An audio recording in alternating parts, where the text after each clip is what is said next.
اس کے بعد مولانا الیاس صاحب ڈائز پر۔ السلام علیکم ورحمۃ اللہ وبرکاتہ۔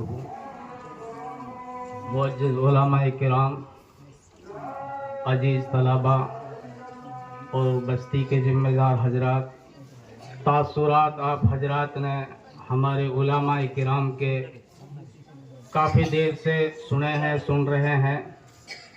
اللہ کرے کہ ہمارے جو قاری صاحب ہیں اور مکتب ہے اور مکتب کے جو بچے ہیں، اللہ ان کی نظر بد سے حفاظت فرمائے۔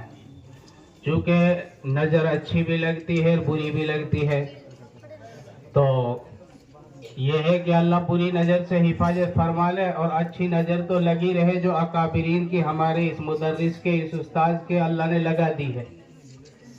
دراصل ارقم میں مکتب قائم کیا، پھر آپ کے جانے سے پہلے مدینہ میں 3 مکتب مصعب بن عمیر رضی اللہ عنہ نے قائم کر دیے تھے۔ پھر ان مکتبوں کے اوپر ہی بنیاد تعمیر ہوتی رہی اور اللہ نے اسلام کو پورے عالم میں پھیلا دیا، قرآن کو نافذ کر دیا، اور اس کی تبلیغ پھر صحابہ کرام پوری دنیا میں کرتے رہے۔ اس لیے میرے بھائیوں، ان مکاتب سے اہل مدارس بھی اور دوسرے مکاتب والے بھی جہاں کمزوری ہے سبق حاصل کریں۔ اللہ تعالی ہماری ہر بستی، ہر گاؤں کے اندر ایسے مکاتب قائم کرنے کی توفیق عطا